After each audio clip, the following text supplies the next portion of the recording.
we were not created 10,846 years ago. And there really was dinosaurs, even though they're not mentioned in the Bible. They were taken out. All kinds of things is taken out. One of the main things that happened during that time was the elimination of reincarnation in the Bible. It was selectively eliminated. And any historical processes of other processes of teaching, whether it be in the more ancient Hebrew texts, it's found there. Because Christ creates reincarnation. The devil blinds you from even the reality of reincarnation. Tells you have to be totally enlightened, you have to be special. Does this make sense? And it's not the case. It is a reality for every living human being.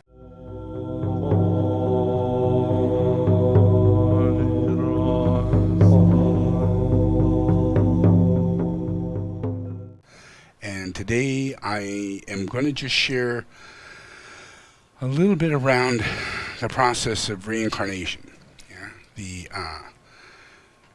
A lot of times people think that reincarnation has to do with special people, that incarnate, and everybody else doesn't.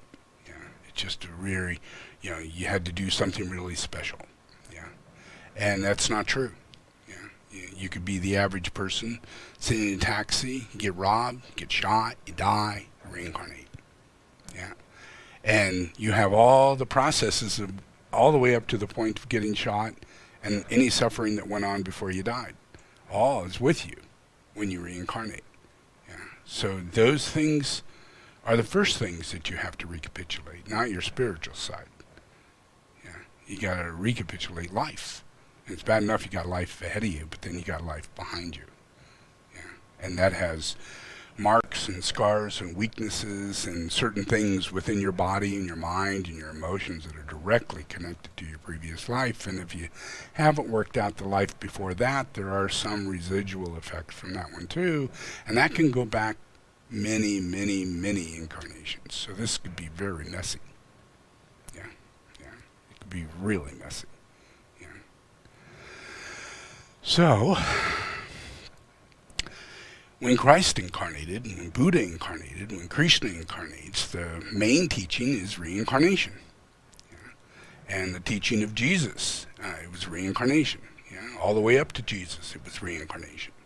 Even after Jesus, it was reincarnation. So there's really no difficulty in understanding Jesus following the teachings of Buddha and reincarnation, that he would find, his furthering of what he's searching for. Would be found in those particular realms, along with Krishna and other lives. And if you study Jesus, you'll find that that's where he went. That's where he studied. At a young age, all the way up to the point where he is known to die. But that's reincarnation. That's recapitulation. That's him trekking back. He's on a planet and he's reincarnated before, and he's done incredible things before, but yet they were tragedies. That were involved at the end of them, or through them. And it really wreaked havoc on his purpose, his principle, his being, his mission. And it never really is fully completed. It's always in process. But there's always the upside of the opportunities of that mission, that time, that cycle, that incarnation. So most of people's incarnations since Jesus, the history, the recognition and the study of it was taken away through Christianity. It was during a time when Christianity was being formulated and the Bible was being formulated, and the creation of saints and Mother Mary and Mother of God and all Trinity and all kinds of things that are very matter of fact in the Bible. Either have been added or have been expanded upon, in ways to make them a little bit more spiritual, prophetically correct. leaving out a whole lot of stuff. Yeah. One of the main things that happened during that time was the elimination of reincarnation in the Bible. It was selectively eliminated. And any historical processes of other process of teaching, whether it be in the more ancient Hebrew texts, yeah, it's found there. Yeah. So all the processes that came in the making of what people know as Christianity, and they know as a lot of different belief systems, but mainly Christianity, the process became so concrete that people who delved against it were persecuted to the point of death. Yeah. And to the point of, complete annihilation of your ability.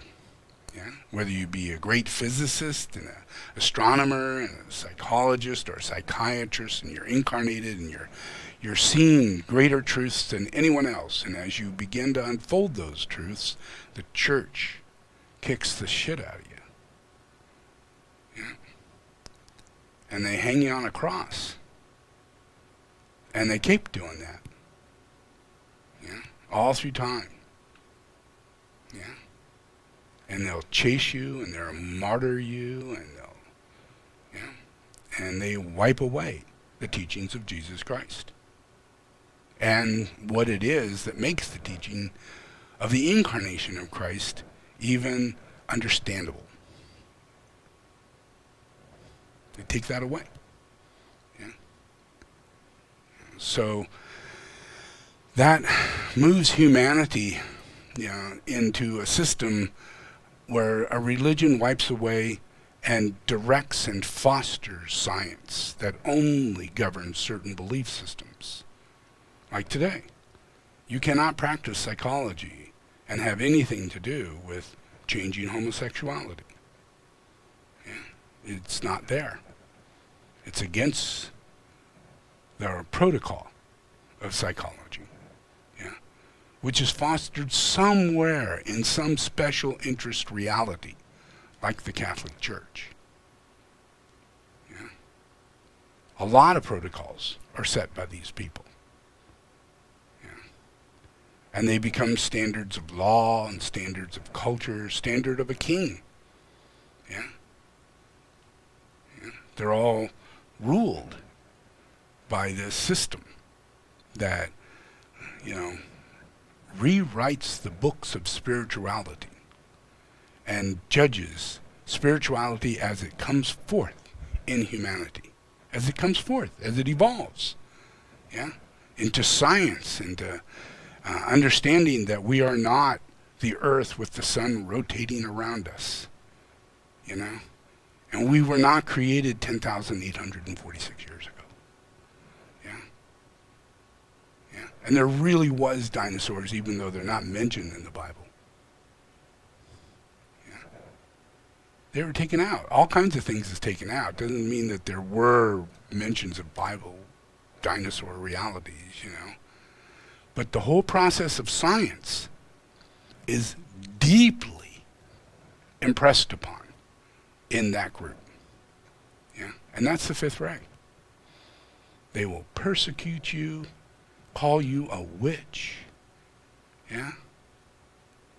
drive you out of town, totally make you the opposite of the church. You're against the church. You're against the book.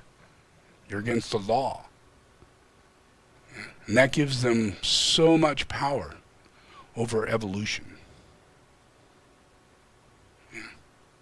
over directing evolution, over making people into automatons, slowly but surely. Does that make sense? Even kings, even queens, doesn't matter. It's like in the end of the Bible, it talks about this great big church, of evil that's ruled by three-headed kings and demons and forces beyond your wildest belief. And false prophets. all just a manifestation of something, that is prophesied, that creates an enormous delusion upon humanity that is the Antichrist. And the Christ is the church. Yeah, he's the church. He's the body of the church. Yeah. So if it's Antichrist, it's got to be an anti-church. Yeah, that has complete opposite realities to Christ. Actually is focused on Christ and rewriting Christ. Yeah. And claiming all kinds of things like saints. Yeah. Just because they want him to be a saint. Yeah. Yeah. He's a saint. There you go. Pope this, Pope that. None this, none that. Yeah. All saints. But they don't come back. They don't reincarnate. Now what burden, if those people are truly saints, what burden did that church actually do to them? They sealed them in hell, not to come back, not to be a saint, walk in the earth, as it says in the Bible. Does that make sense? Because that's what Jesus did. Jesus does, is make saints. And they come back. Yeah? The saints come walking in. Yeah?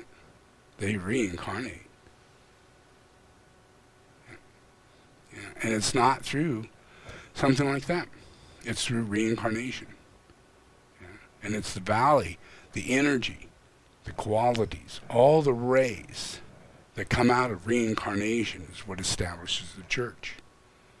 Yeah? If you look at the thing I show you about the pyramid, and there's God, and then there's Christ, and then there's incarnations of people being lifted up into the soul where Christ is at. And large numbers of people are manifesting up into this place. Yeah? Yeah, those are saints. And every single living human being that incarnates is also inside this pyramid. Also included in that process of being lifted up. Yeah? That's the church. It's not in Rome. Rome is where they hung Jesus. That's the headquarters of the Antichrist. I mean, it doesn't take an idiot to figure this out. Yeah? So reincarnation is probably one of the most important things we can get a click on. Get our heads together with. Because we're all involved in this. There's the coming of the Christ, but what about the coming of us? Yeah? Yeah? What about the fact that we are here, and we are coming, and we keep coming? And the more we become aware of this, the stronger we are in the moment of the light of Christ. Because Christ creates reincarnation. Yeah? The devil blinds you. Yeah? From even the reality of reincarnation. Tells you have to be totally enlightened, you have to be special. Does this make sense? Yeah. And it's not the case. It is a reality for every living human being. So I'm going to show a video here. One of the top psychologists in the world that has spent his life meeting little kids and other older people who have had experiences of past life reincarnation. Yeah? And he's got hundreds and hundreds and hundreds and hundreds and hundreds of cases he's verified. Yeah? And there are many, many books out there, all by this guy or his students and other people in that field of psychology.